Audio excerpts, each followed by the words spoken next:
everybody.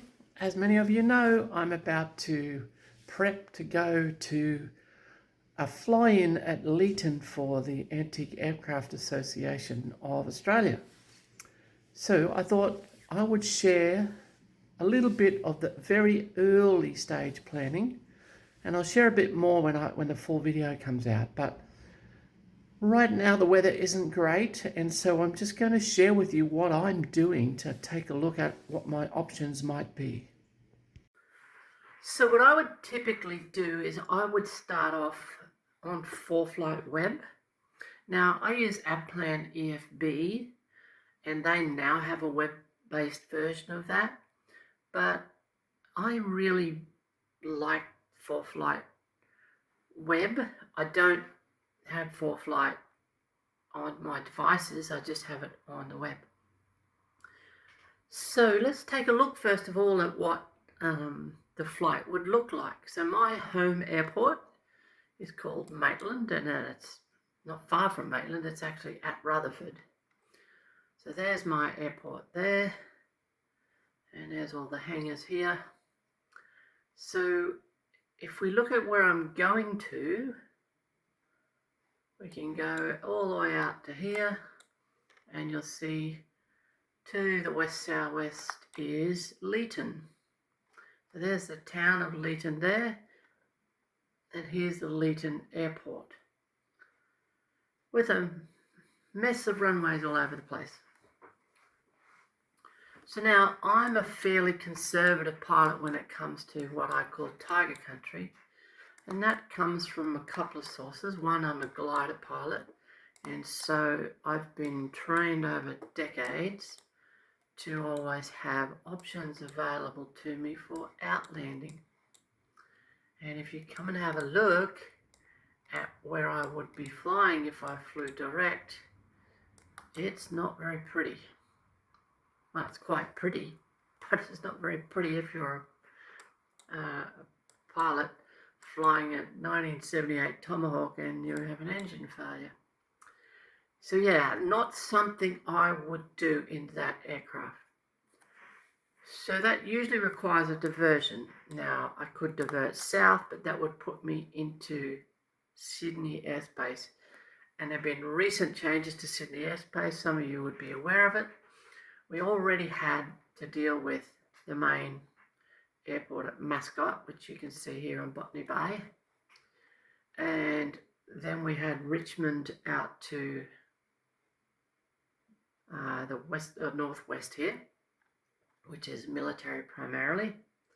And then we also had Bankstown, which is a major GA airport here. So busy little place. And then of course, in their wisdom, they decided that they'd build a new airport out here. This is the new Nancy Bird Walton Airport out at Eastern Creek. Badgerys Creek, sorry, not Eastern Creek. And this is a place where I actually work from time to time at a place called Luddenham.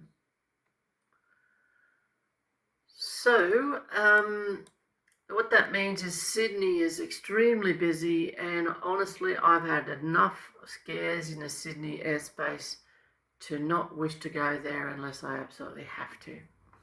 So if you have a look, then our options are simply to the north. So I would typically fly to a place called Denman, so let's choose that.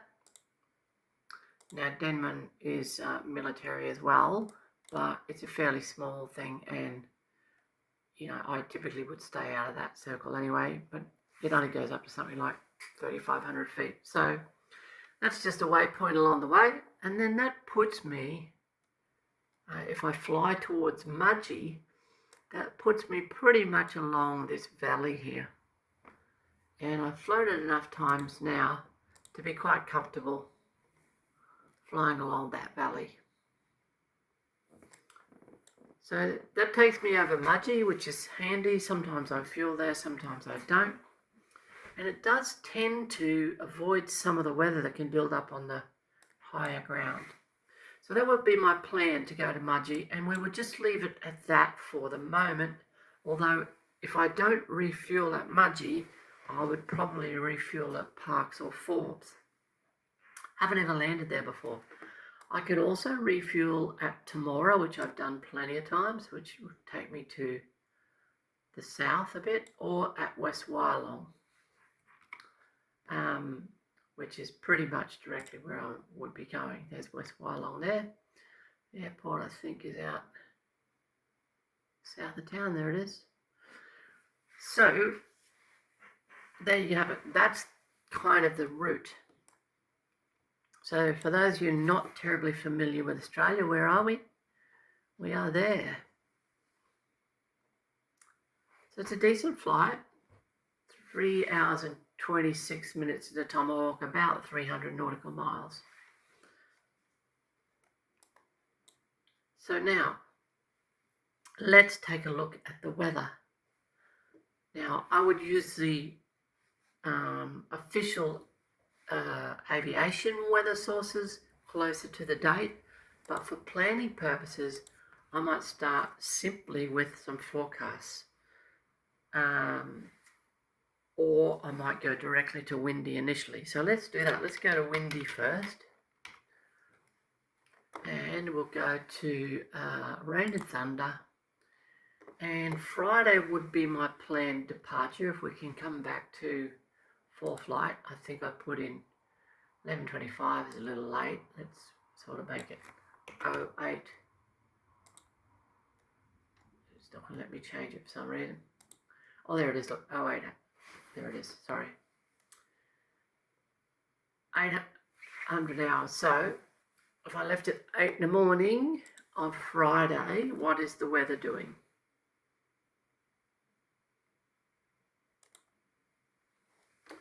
So there's 8 in the morning Friday.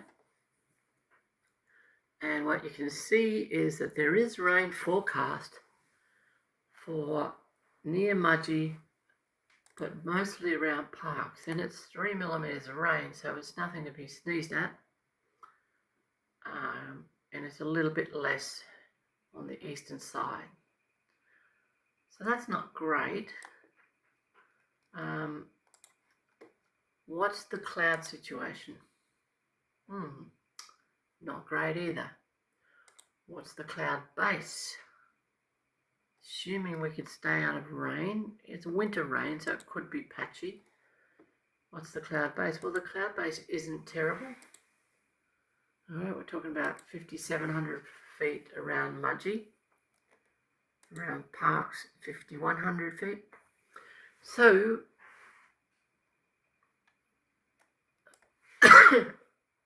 we could probably get to somewhere like Parkes or Forbes, perhaps, Mudgee, perhaps.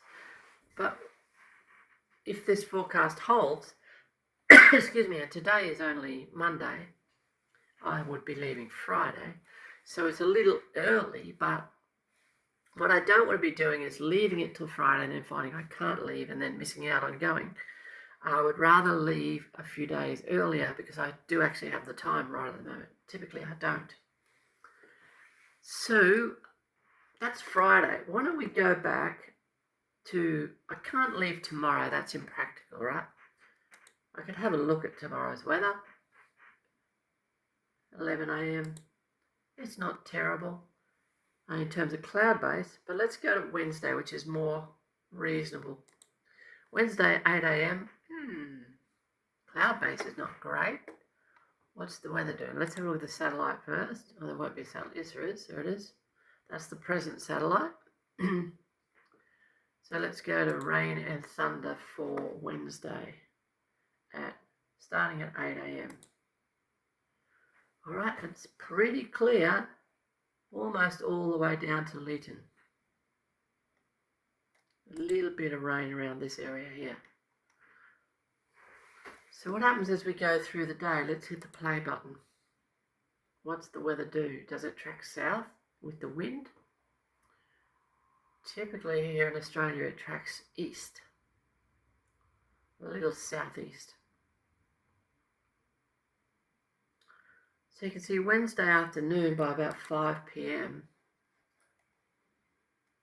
the rain is a little more set in around my goal, which is somewhere around about Griffith. So that's Wednesday, if the forecast holds till then. I could get to Parkes because the flight is about 4 hours with a stop. And I could get to Parkes and spend the night there. So that might be an option. I had entertained going to Lake Cargelligo, which is here. Oh, yeah, that's the lake. So, oh no, that's the lake up there, sorry. Lake Cargelligo, Wednesday, 7 a.m. Let's see what happens there.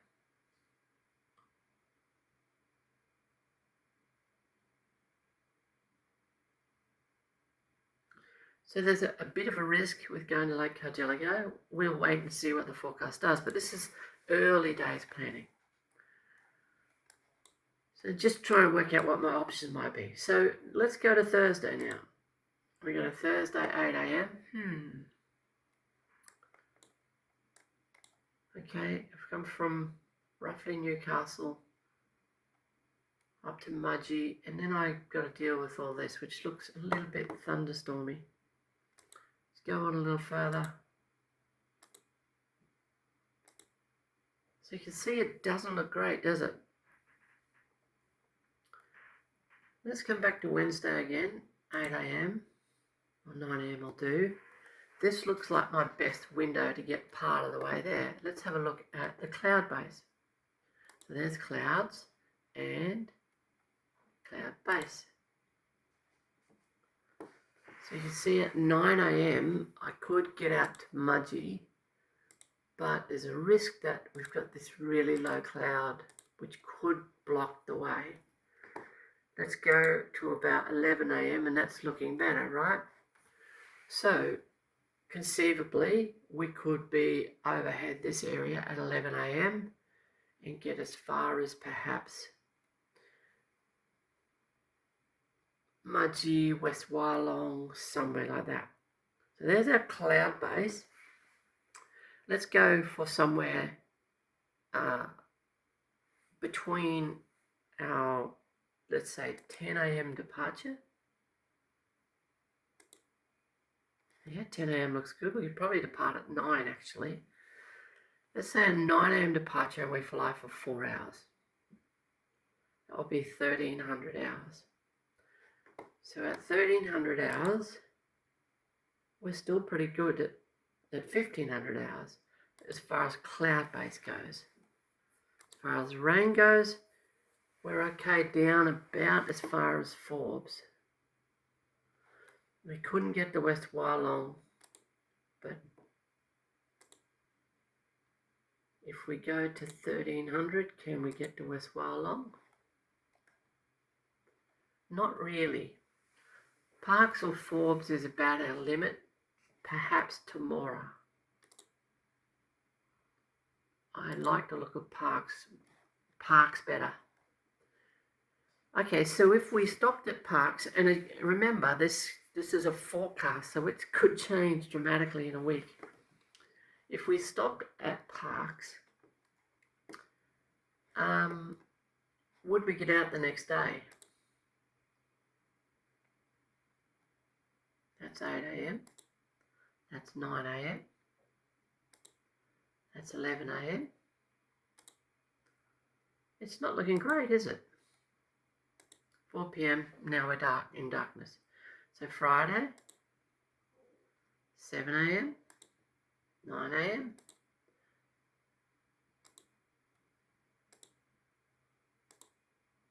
So you can see my dilemma. Really, it doesn't clear up until late morning Saturday. And it really doesn't do a lot then either. So this area here where I'm flying to is fine, but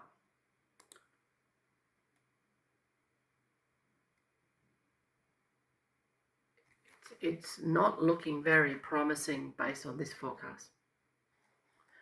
So that's my initial look at it. So now let's have a look at a couple of location forecasts. Let's go Let's first look at Park's 7-day forecast.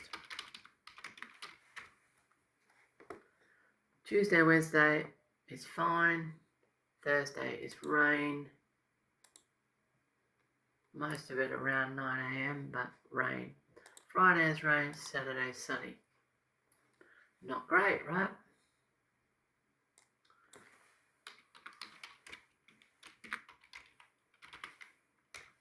West Wyalong, worse.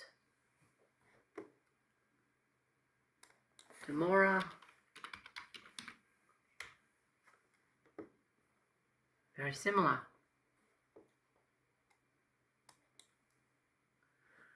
So you can see that for a VFR pilot like myself in a Tomahawk, I'd ideally be leaving on Tuesday. But I would have to go all the way to Leeton on Tuesday, which is tomorrow.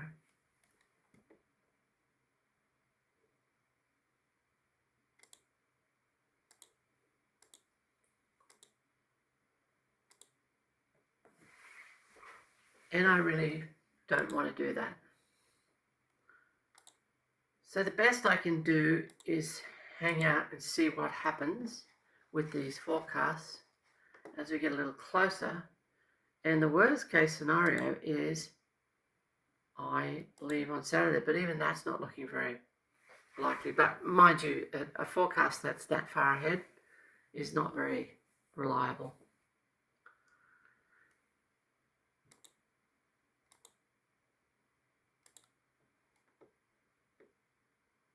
So it might turn out that we can't go. That might be the reality of it. So I'm going to come back with some later planning, a little bit closer to the date. But at the moment you can see the dilemma. It doesn't look like it would be great. But this is rain, and the cloud base is something different. If we look at Wednesday's cloud base, if it's just showers here and there, it might actually be possible.